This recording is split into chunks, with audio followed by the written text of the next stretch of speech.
I forget how much of like a melting pot like the Cape League is. Yeah, we have kids from everywhere. It's hard to keep track. It's such a rotating door. I'll turn around in the dugout and there's a new kid. And I'm like, oh, hey, nice to meet you. There's so many. I'm glad you're here. Yeah, happy you're here. What's your name? Writing this down.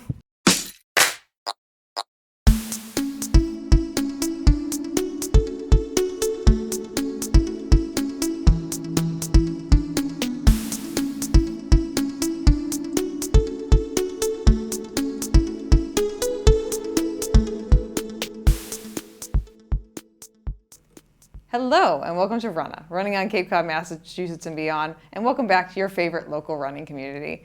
I'm Juliana, your host, and this week we have Maddy Kefferstan, whose name I think I pronounced correctly.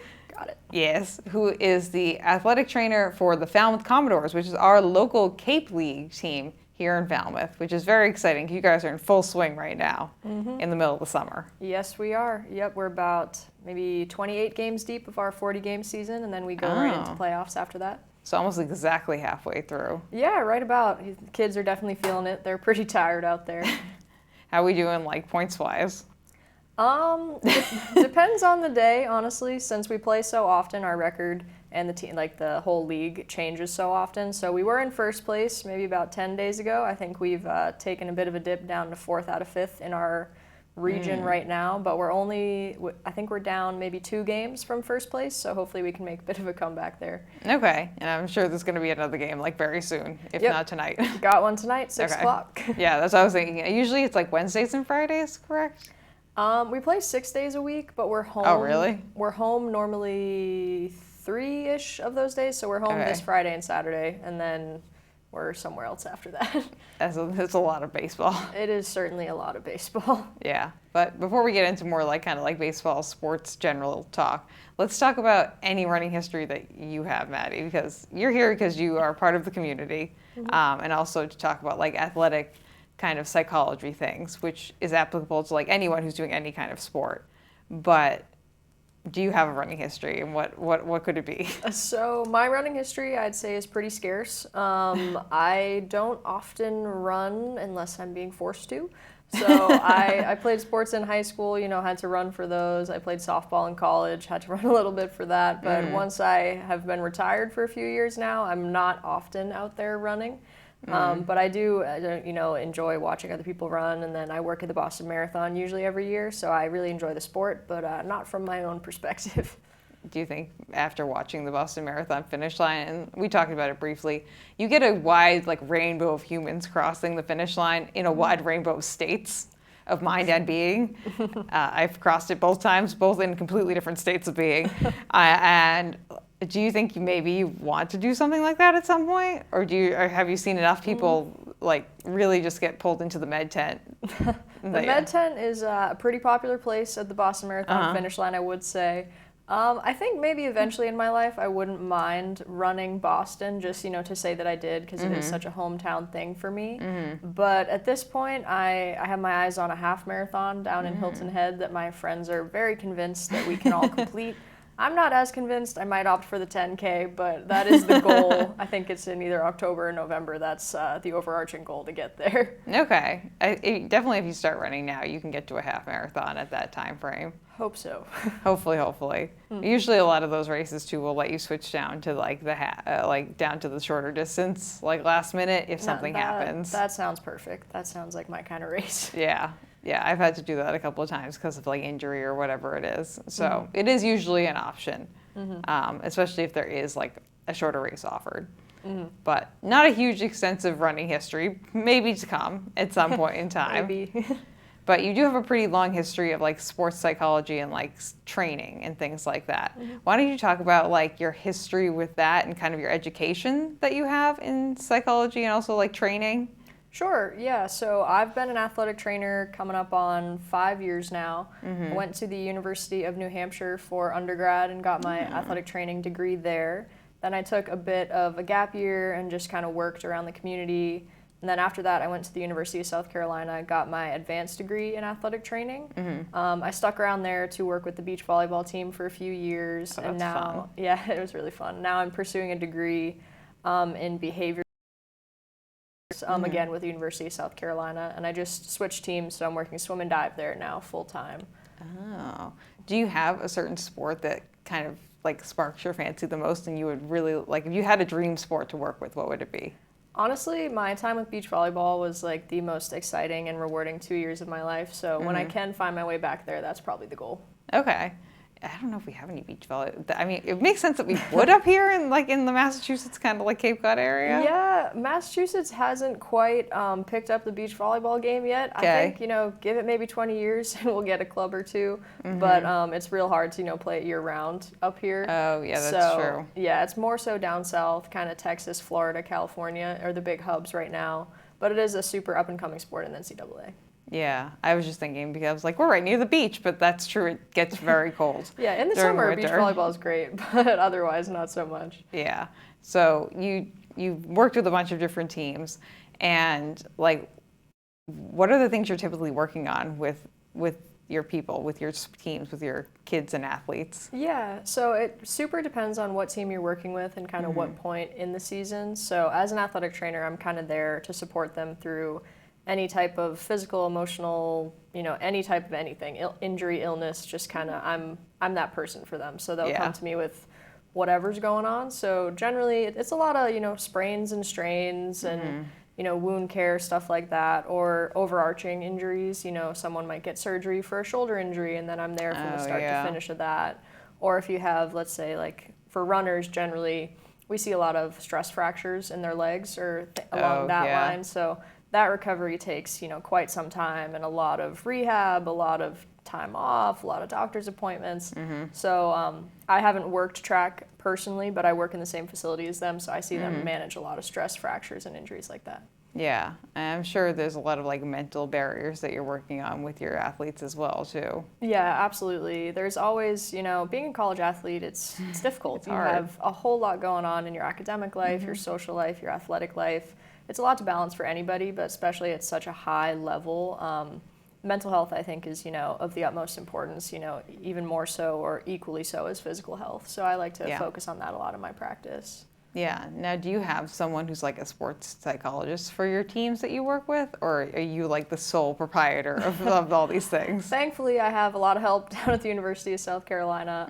I'm more so just like the beginning of that process, where I can like refer out to people that can help so much more than I can. So we have sports psychologists on staff and then other mental health providers that we all have access to. Now, with the Commodores, is it just you when it comes to the like mental and physical aspect of the training, or is there a whole team behind that? Because right now for the summer, and this is not your first summer working with them, correct? This actually is my first summer working down in Falmouth. Yeah. Oh, well, welcome. Surprise. Thank you. Very exciting. So what is the kind of like setup there? Because obviously here on the Cape, the Cape League Baseball League, whatever, the Cape Baseball League is a really big deal. And we have a like notorious reputation of picking the next like top like drafts for the MLB, yeah. Yep. I know sports. Yep, you're doing great. And there's just a lot of like pomp and circumstance around it, and it's kind of a big deal. Very much, yeah. So in terms of the physical day-to-day stuff, that's, always me, when someone needs some type of treatment before the game to be feeling the best that they can, or, they slide into second base, they scratch up their knee, they need to be, tended to very quickly. When it's on-field stuff, that is always me. Okay. But we do have access to kind of a network of physicians throughout the Cape Cod League. So we have a physician that's specific to Falmouth. It's Dr. Don O'Malley.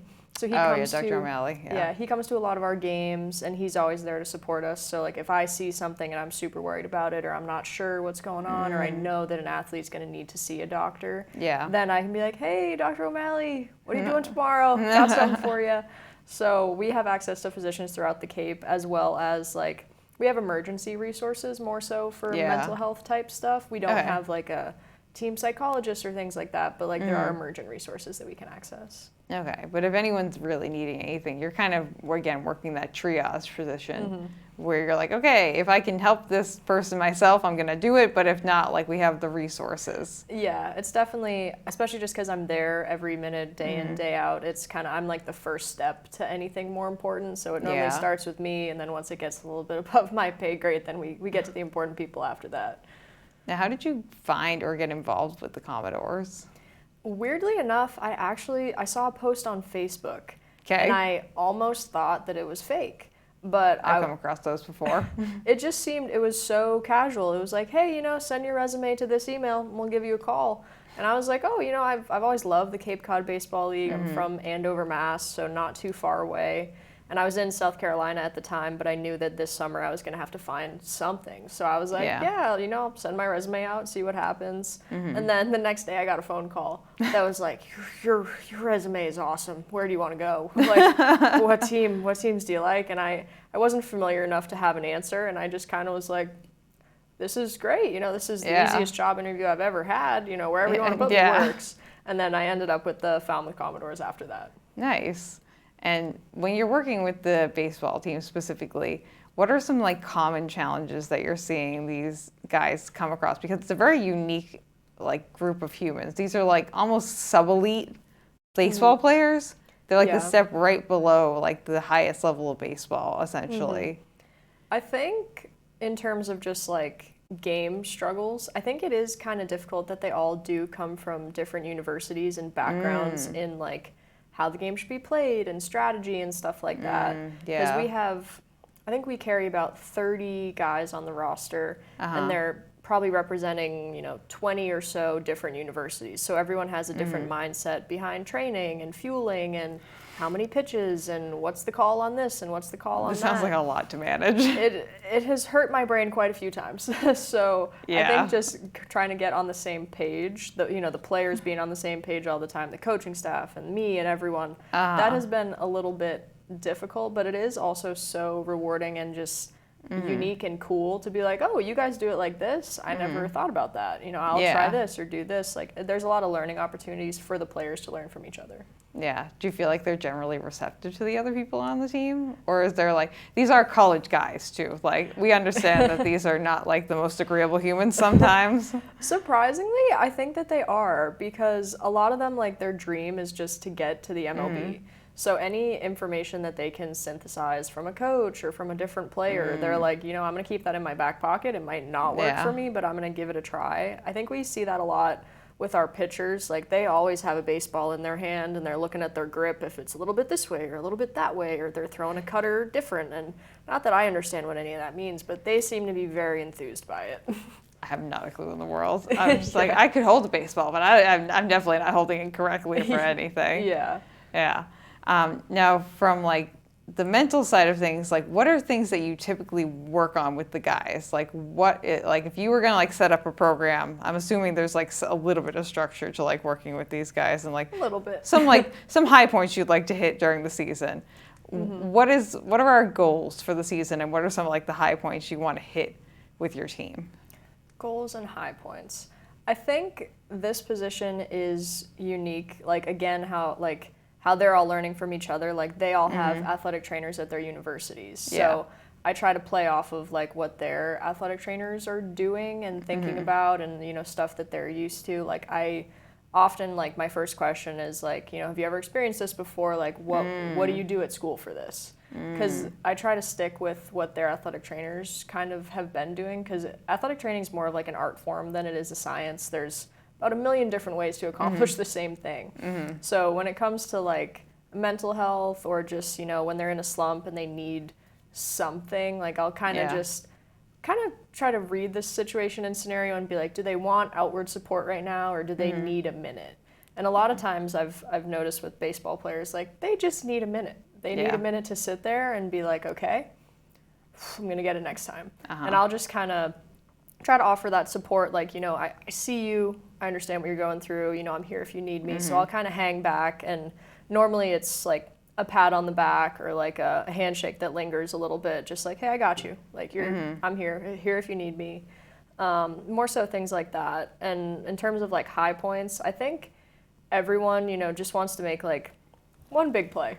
I feel like in the Cape League, there's so much going on. There's so much change and this and that. And the records are all so close and random and sporadic. So I think a lot of them, like, not like a highlight reel, but like they just want one thing that they're like, I did this in the Cape League. I made this play. I hit this home run. I pitched this many innings. Like, just one stat that they can kind of hold on to and be like, I made it. I did it here. Yeah. It sounds like to me you're largely meeting these players where they are.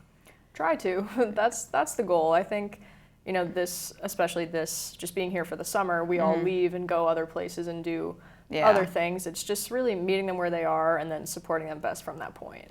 Yeah. A lot of the times that's really all you can do, especially, again, like you're only with them for a short amount of time.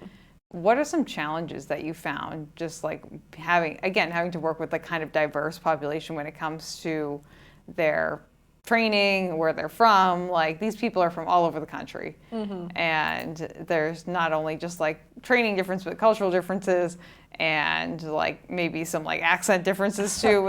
If you get someone who from like the deep South, like sometimes it feels like they're from a different planet. Oh yeah. And you cannot understand sometimes. I thought that I had really mastered the deep South accent. I thought, I'd been in South Carolina long enough. I'd heard some things. I'd figured it out. Did you get someone from like Louisiana, like deep Louisiana? I mean, I met this kid from Alabama, and I was trying to read his lips even, and I was like, I just don't know what he's saying. I was like, I know he's saying ma'am after everything he says, which is, so respectful. I'm only 26. I didn't think I deserved a ma'am, but hey. But yeah, I couldn't understand a word the kid was saying half the time. Sweet kid, but I was like, okay, say it one more time, just a little bit slower.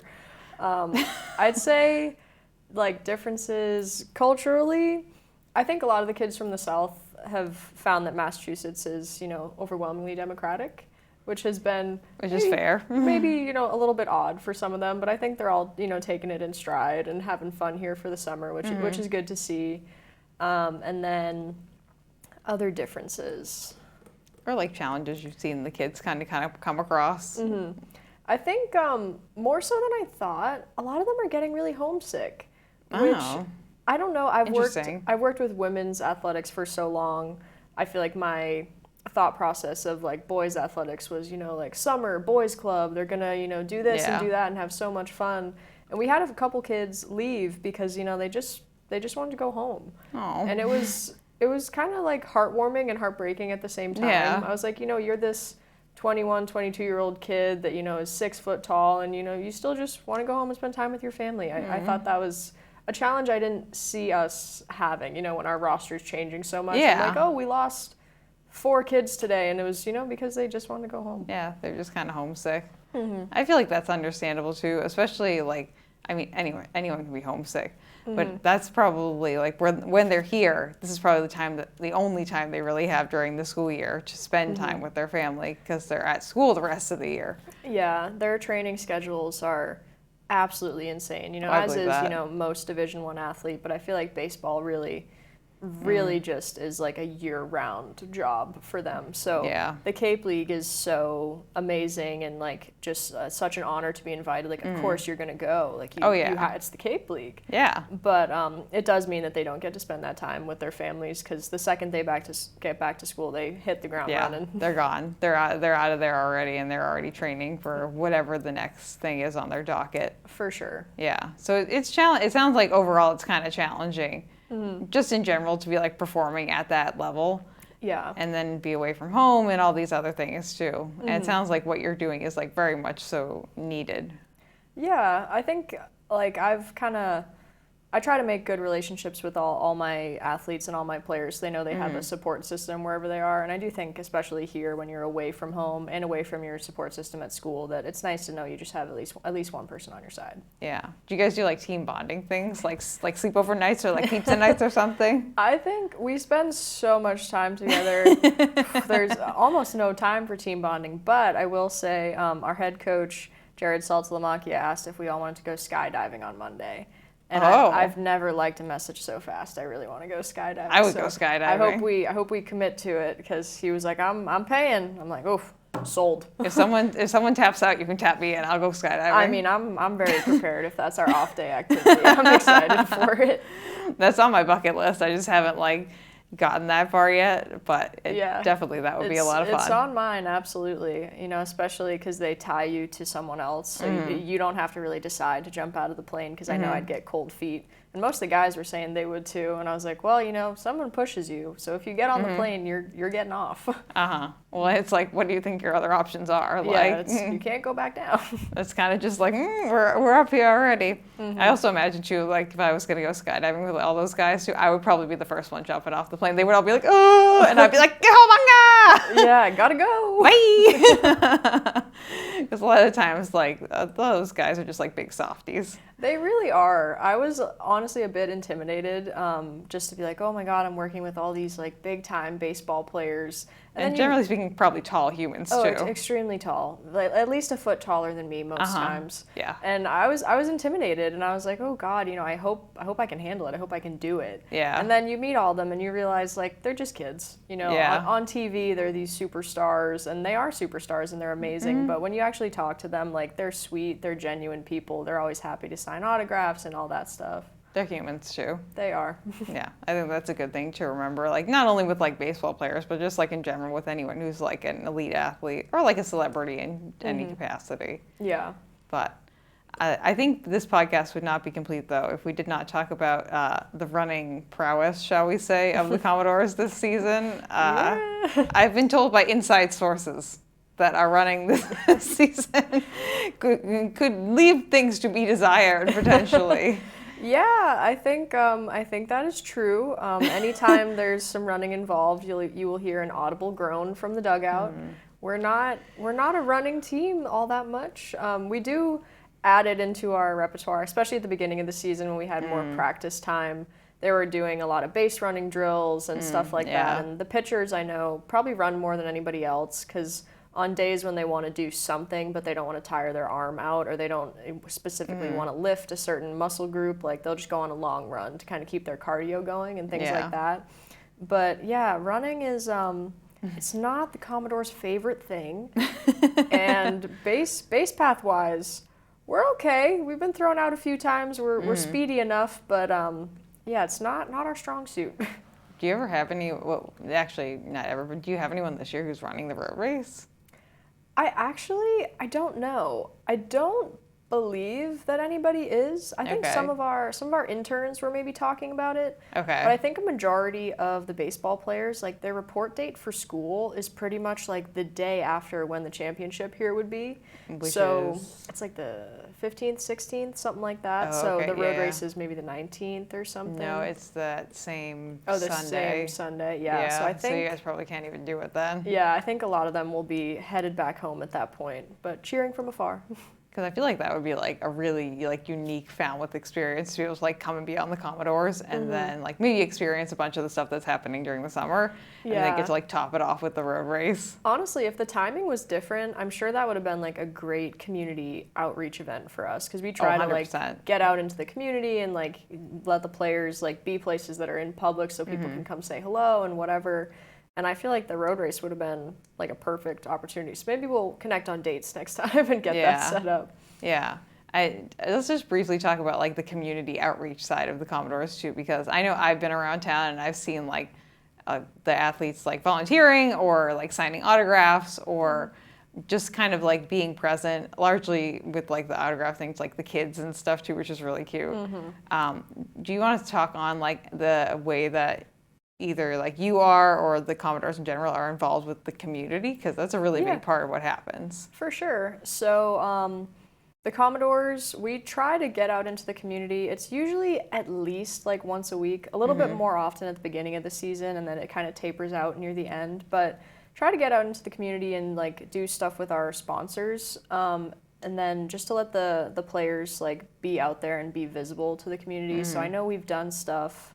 Trying to think with I saw a thing at Cape Cod 5 the other day. Yes, I was trying to think of the name. So we had some players go out to Cape Cod 5 because they're one of our bigger sponsors, and then just other places in the community like restaurants. We do a lot of things at local churches just to like I feel like the Falmouth community like loves like seeing the players, and you can't always make it to a game. And like our mornings generally are pretty light. Like there might be some treatment or some other things going on, but for the most part, it's kind of beach and relax for the guys. Yeah. So they go out into the community and just try to say hi and be a presence. And like, you know, it's so cool that Falmouth does so many things that they do for us, like the host families and donations and things like that. So like the least we could do is like be part of that community while we're here. Yeah. So I think it's really fun to see the boys out there, and like the way that kids look at them is just like, it is so heartwarming. I mean, the kids are so excited. Like they might not know who a player is, but like they're a Commodore. And it's so cool to them. And I think that's one of the great parts about the Cape League is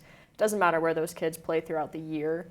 It's just like, you know, they're here for the summer like that, you know, I'm not, but like for the kids, like if you're from Falmouth, like that's your guy, like that he plays for your town, you know, so I think it's really cool for the kids to see. Yeah, the Falmouth community is very robust and like really likes when the other parts of the community are involved with the other parts of the community. So it's really nice to see the guys just kind of out there like doing things and being part of the community too. Yeah, absolutely. And from like my perspective, so all 10 teams on the Cape League, everyone has an athletic trainer. So I try to stay connected with the other 10 teams and then like those other 10 communities. So a lot of times like we always talk pre and post game, you know, how's your team doing? How's this going? Like, hey, you know, we ended early tonight. What restaurant should I go to? Because it's nice to be able to go somewhere and kind of have like a bit of a friendship with someone in that town where you're like, okay, like, you know it here. Where should we go for dinner? Where should we do this? What beach should I go to before the game?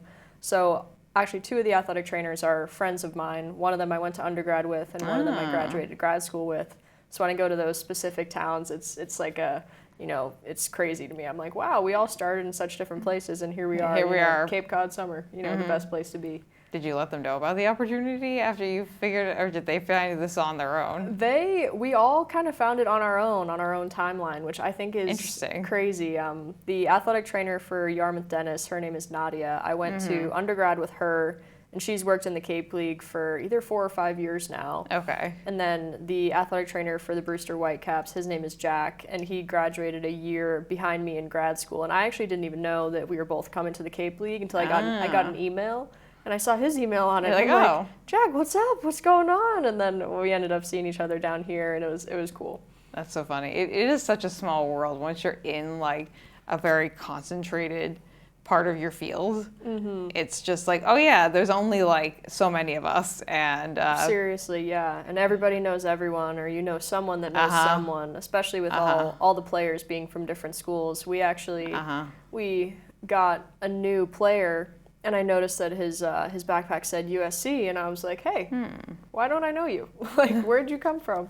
And he was like, oh, I played there, you know, 2 years ago. And then we ended up talking to the USC athletic trainer that's a friend of mine and a friend of his. And it was just, it's cool how things connect like that, especially in a smaller type community. Yeah, and Falmouth is like notorious for being like a small, like tight-knit community as well too, which is great. And we're more than happy to have the Commodores as part of it. Yeah, no, it's been a super fun summer. I love wearing my Falmouth Commodores merch out because someone is always like, hey, and I'm like, yeah, I work there, you know, and it's a cool conversation starter. Yeah, I'm sure this is the time of year we start seeing all the hats and everything walking around town and everything. So it's just nice. For sure. It's just a nice addition to the town.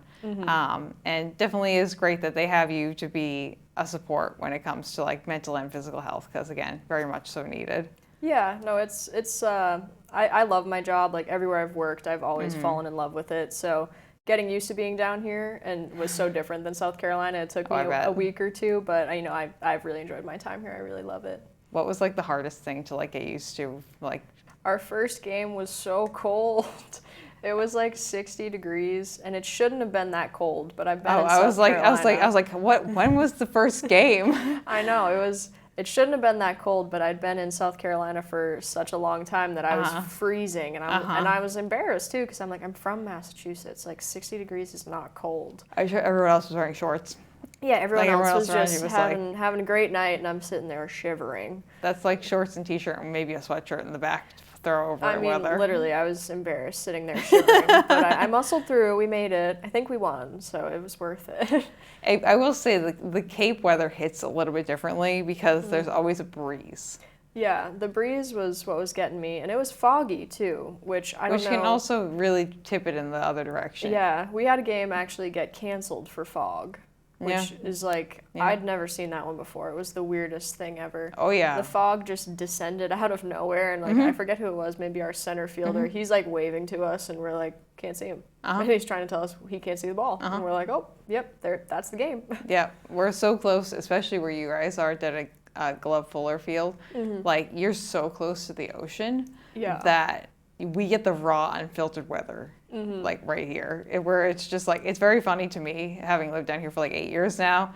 I can see the weather like coming. Like there's like clearly like a wall of fog or a wall of rain because it's like unadulterated because it hasn't hit the land properly yet, and so it just like comes in a straight line, and you're like, I guess there is rain coming right now. We're like, in an hour, we're not going to be able to play baseball. Yeah, you can physically see like the wall coming towards you, whatever the weather is, whether it's like the clearing of clouds, whether it's rain, whether it's fog. It's just like, Yeah, we've managed to get pretty lucky weather-wise. We haven't had anything rained out just yet, knock on wood, of course.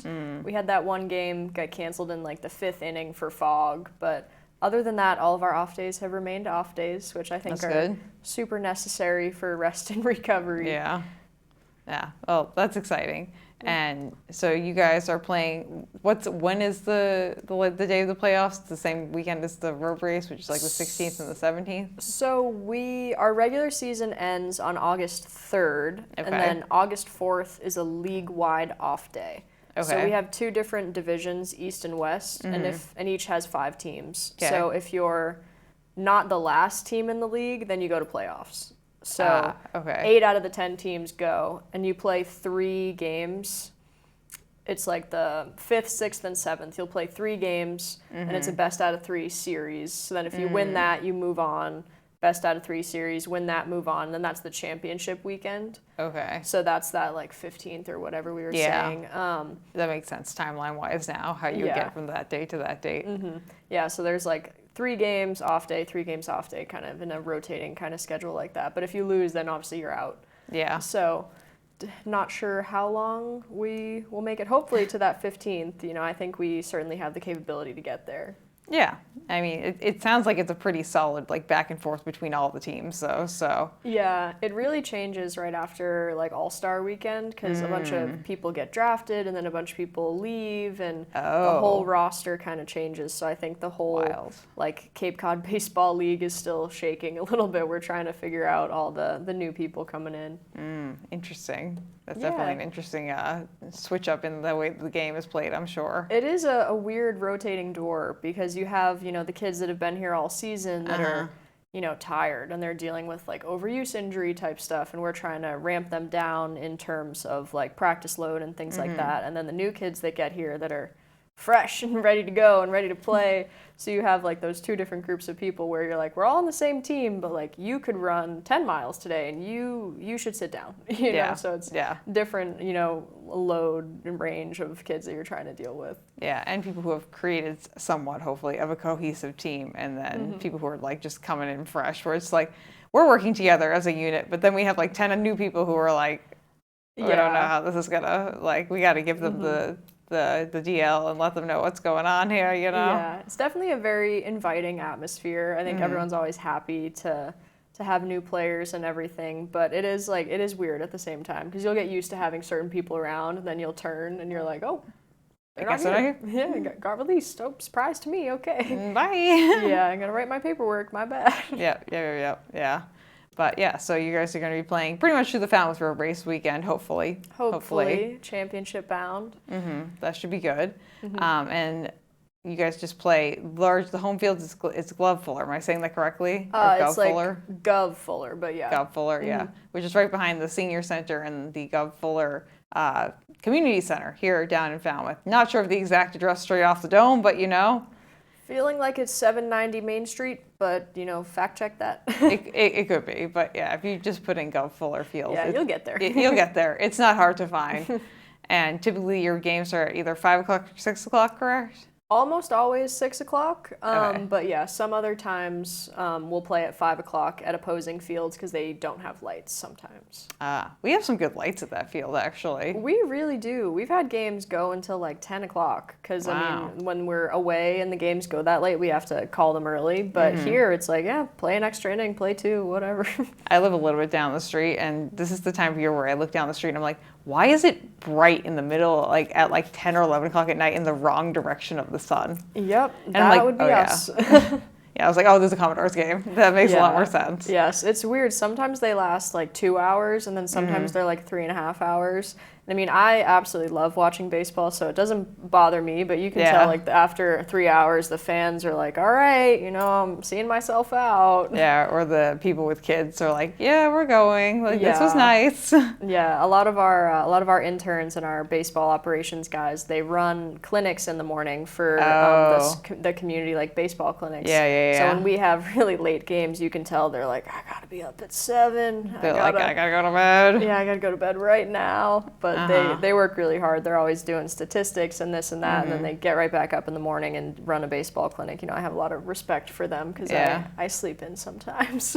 Which is kind of nice. It's very nice. Not a bad thing. But okay, well, I feel like this was a good conversation. Yeah. Let's round it out with my little segment that I mentioned at the beginning. Oh, yes. You have to name a shoe. To name a shoe. Yes. This is quite difficult. We're going to do what shoe do you choose to use? So you can mention any shoe that you can mention, like maybe a shoe you're wearing to practice regularly, or like a shoe that lives, some people use a shoe that lives rent-free in their brain. Like maybe you have like a pair of like cleats or like a pair of like walking shoes or running shoes that like you just think about periodically. It's just like, do I have to know the name of the shoe? if you can vaguely get to it, I might be able to like discern where you can also look it up on your phone if you'd like. I'm gonna have to check the You buy it on Amazon or something, check your Amazon orders. It's I've had to do that. Our team issued shoes from South Carolina, which I know I'm gonna get some hate for this. They're Under Armour. Okay. Are you a hater? So Under Armour makes like good shoes. They have not really broken to the running shoe scene in the way that they should be. They have potential. There are places that they could go. Some of their shoes are passably okay. But like for like lifting though, and like gym shoes, they have some really great like lifting and gym shoes. So. Okay. Normally when I say that I wear Under Armour shoes, I get a lot of hate, and I just wasn't trying to have that. Oh no. I was wearing Carhu's the other day, which is a Finnish brand. What was I wearing the other day? Oh, me and my friend John were testing out $18 shoes we got off Amazon. The ones I have on right now are $12 from Amazon, and they're my game day shoes because I figured I could get them as dirty as I needed to, and for $12. Yeah, I was like, it's $12. I'll buy another pair every week if I have to. I was just looking at shoes that look like that, and I was like, oh, I could like those are essentially high heels almost. They're kind of cute, and I'm short, and like when I'm talking to a baseball player that's like 6'6", I need a little bit of height. So these are, I think, 2-inch platform sneaker kind of. But that's not the shoe I have in mind. So the Under Armour Phantom 4s are my absolute favorite shoe. I'll show you a picture right here. They're okay. They're cloth and they're kind of clunky, but they're just so comfortable. They look like a nice like walking around or like just like I'm going to be on my feet for an undetermined amount of time shoe. Yeah, those were just so comfortable. I think it was the indoor volleyball team that ordered those, and I got a pair, and I put them on, and I was like, these are the most comfortable things I've ever worn. So I wore those like almost every day the entire past year. Did they wear those just as their like casual like walking around as a team shoe? Yeah, they were our travel shoe, if you will. So we're strutting around the airport and such. Yeah, we'd all have those ones on, and they were very, very comfortable. I don't think I ever personally ran in them. I don't know that they did either, but if I had to pick a sneaker that was my favorite, it would probably be that one. Okay. Do you have a shoe that you're going to be running in if you start half marathon training? Sorry, don't want to overpromise anything. Very overpowering. Maybe I would have to look into it. I've heard good things about like On Clouds, I think, so maybe I would like invest in like a nicer shoe. I used to wear Nike running shoes. Okay. So I don't know if those are a fan fave. You'll have to let me know. It kind of just depends on what shape your foot is and what you like in a shoe. So if you like a really squishy shoe, there are plenty of shoes out there that are kind of swishy. If you like more of a like a firm shoe that's out there. Those are out there too. Honestly, the thing that kind of determines which brand you should go to is like, just generally speaking, the shape of your shoe. Do you have a high instep? Do you have like a wide toe box? Like, because each shoe is built off a different last, which is like the shape of the foot that they kind of form the top of it around. So if your foot matches the last that, like say Adidas or that On or whatever, then it normally is like a comfortable shoe for you. Okay. And a lot of times, honestly, a lot of the bottoms of these shoes are very similar across brands. So you're literally like, the uppers are the thing that really like determines the brand you want to go into, and then within the brand, there's like a version of every single shoe across all the brands. I'm sure. They each have their own version of whatever, the max cushion, like the minimum cushion, like the springy bouncy shoe, the kind of like snappy shoe. It exists in every brand. Yeah, working beach volleyball for so long, that is a shoeless sport. Yes. So I've lost my my intelligence in the shoe category, but I'm working it back up. Okay. I'll give you, when we're done, I can look at your feet and see if there's anything that stands out to me. Cool. Sounds good. But that kind of rounds out our conversation. Did you have any way that people can contact you if they have any questions? Should they just go through the Commodores website? Like, what's the best way if anyone has any questions or comments they'd like to make? Yeah, you can feel free to contact me. I believe my contact info is on the Commodores website. If not, my email is just medical@falmouthcommodores.com. So you can feel free to send any questions, thoughts, anything that way, and I'm more than happy to respond. Easy enough, Cool. And I will put the link to the website down below in the description. So if you guys have any questions or you just want to find out more about the Commodores or check their schedule to see if you want to go to one of their games, that will be in the link down below. So thanks so much, Maddie, for coming on. Yeah, thank you for having me. I really appreciate it. Yeah, this was great. And friends, if you'd like to get in contact with me, you can hit me up at runnahpod@gmail.com. And then I'm over on Instagram @runnahpod. And don't forget to subscribe to the channel so you can become part of your favorite local running community every week with us here on Runnah. And we will see you all on the next episode of Runnah. And I said y'all like I'm almost from the South. I caught myself there. I was like, you all. Y'all it's a great thing to say. I'm a huge fan. Yeah. Y'all come back now, you hear? It's very Southern. Yeah. Thank you for listening to this episode of Runnah. This podcast is edited, hosted, and produced by me, Juliana Coughlin. Brought to you in part by the Falmouth Running Club and the Falmouth Community TV station. If you'd like to connect with us, you can find us on Instagram and on TikTok @runnahpod. And you can send us an email at runnahpod@gmail.com. And our original theme music was brought to you by the one and the only wonderful Jeffrey Hutton. And keep up the great work. I'm proud of you.